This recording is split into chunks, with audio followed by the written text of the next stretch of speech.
Tá bom, eu sei que a Toyota deixa a desejar quando se trata de inovação tecnológica, envolvendo pontos como, por exemplo, conectividade.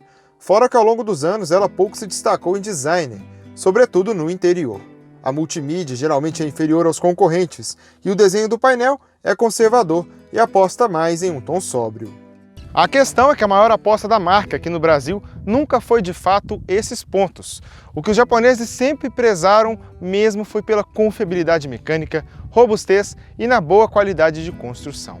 O objetivo foi e continua sendo bem claro: fazer o básico bem feito, sem inventar muita moda e, consequentemente, não dar dor de cabeça aos donos. E aqui no Brasil, isso já é o suficiente para conquistar muitos consumidores. E um dos modelos que mais fez isso até hoje foi a SW4.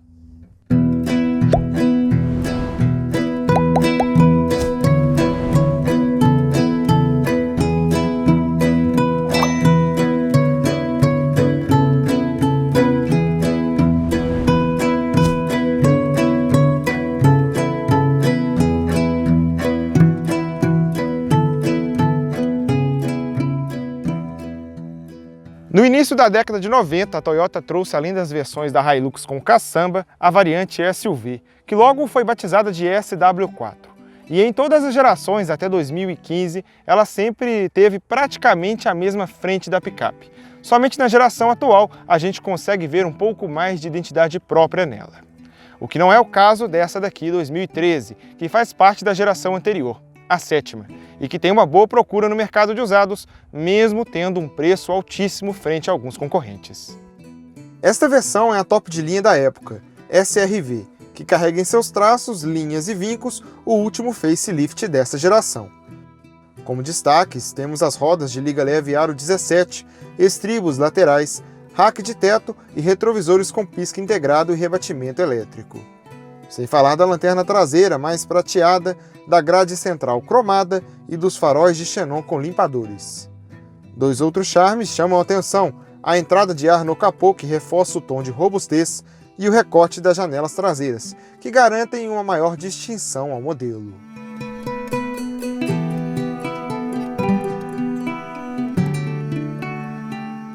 No interior, nada de muito requinte. O acabamento é rústico e predomina o plástico duro, e isso até hoje na 2021 0 km. O que eu gosto aqui é desse tom mais claro na parte inferior do painel e também nas portas, onde temos couro. O volante lembra os do Camry 2010, 2011, e ele tem o maior requinte com acabamento que lembra madeira na parte superior, revestimento em couro e comandos integrados de mídia, atendimento de chamadas e do computador de bordo. Já o Cruise Control é ativado por essa haste aqui, muito comum nos carros da Toyota. E agora vamos lá conhecer a lenta central multimídia dela. Eu descobri depois do nosso teste que a central que equipa essa unidade em específico não é a original, mas continua sendo lenta e oferece algumas funções como GPS, entrada USB, auxiliar, câmera de ré, DVD e o providencial Bluetooth. Em outras tecnologias, a SW4 até que manda bem, com faróis com acendimento automático, retrovisor fotocrômico, vidro elétrico nas 4 portas, ar-condicionado digital e um bom computador de bordo no centro do painel, ao lado do famoso e clássico reloginho digital da Toyota. Por conta disso, o quadro de instrumentos é simples e possui apenas os odômetros parcial e total. Ele tem um bonito layout, na minha opinião, e oferece a opção de ajuste de iluminação, que fica próximo dos botões para ajuste elétrico dos retrovisores externos. As chaves têm comandos integrados, mas não são presenciais e nem mesmo do tipo canivete. Os bancos na cor bege são em couro e o do motorista tem ajustes elétricos. No teto, próximo da luz de leitura, encontramos um porta-óculos e apenas o parasol do passageiro tem espelhinho, e nada mais que isso. O console central possui um porta-copos e um porta-trecos que, para os celulares de hoje em dia, é pequeno. Ao lado estão as manoplas do seletor de tração e do câmbio automático. O freio de mão é convencional e mais atrás temos um apoio de braço sem revestimento em couro e que pode servir também como um bom porta-objetos. Nesta unidade não temos a terceira fileira de bancos aqui atrás, que totalizaria 7 lugares. Era uma opção à parte na hora de comprar 0 km. Há quem goste, há quem não goste, mas que quebra um galho de vez em quando, quebra. Nesse caso, na segunda fileira, encontramos muito espaço, um dos maiores destaques da SW4. Para ter uma ideia, com o banco do motorista regulado para mim praticamente todo para trás, me sobraram uns 2 dedos a 3 dedos para as pernas e 4 dedos acima da cabeça. Os bancos são macios e confortáveis e podem ser inclinados. O túnel central é baixo e no fim do console encontramos 2 porta-copos, mas nada de tomada 12 volts. Ainda temos alças fixas no teto para todo lado, fundamentais na hora de entrar no carro.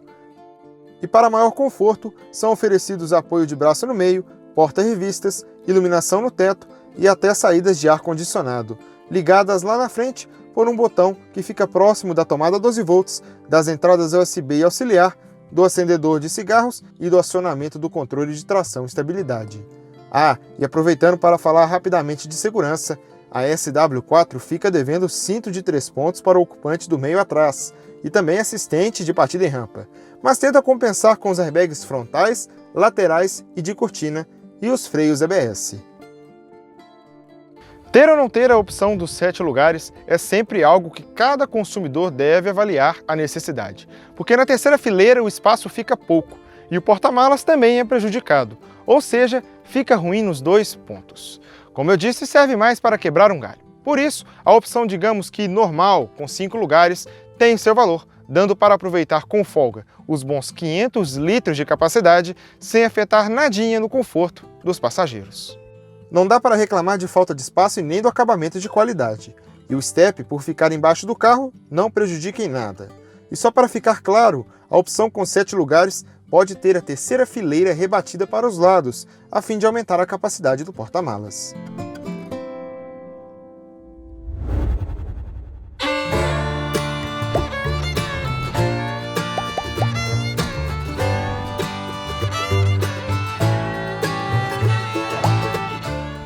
O motorzão que equipa a SW4 e também a Hilux de 7ª geração é um 3.0 turbo diesel, que já começa tendo um som bem peculiar na partida, que eu gosto muito. E os números de potência e torque máximo podem ser baixos quando a gente compara com o modelo 2021 0 km, mas para o ano de 2013 é suficiente para entregar um desempenho satisfatório. Não é empolgante, mas é bom. E o que ajuda muito é que o torque máximo de 36,7 kg é entregue logo a 1.400 RPM.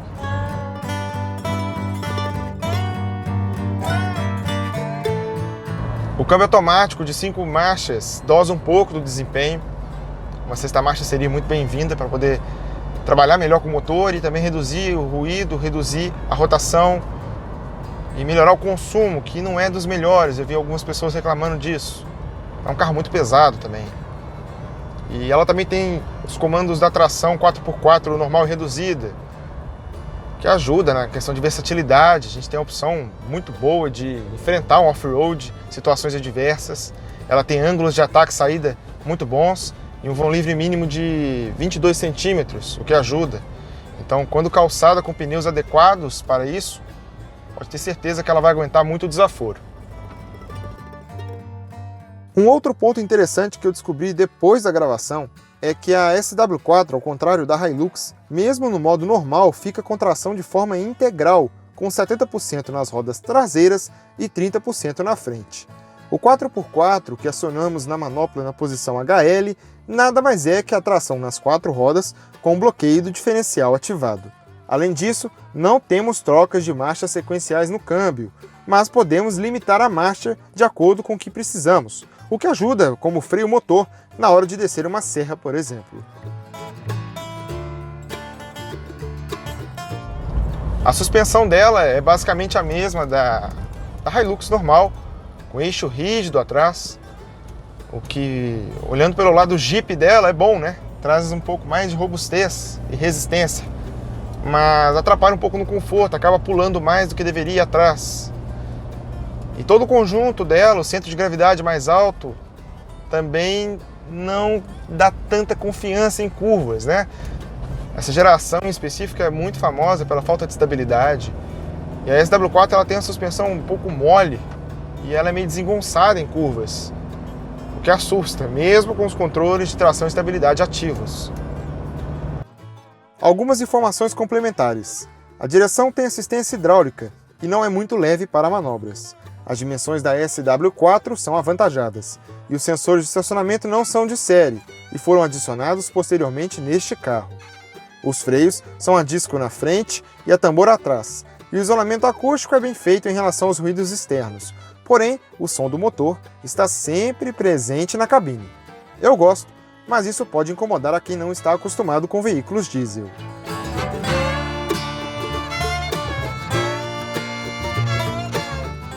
Quanto a problemas mecânicos, a SW4 é um SUV de baixa manutenção e que, quando revisada em dia, está pronta para rodar muitos quilômetros. Pelo que eu pesquisei, somente alguns donos dessa geração tiveram dor de cabeça com os bicos injetores e outros com discos de freio empenados. Fora isso, as maiores reclamações giram em torno de barulhos originários do acabamento.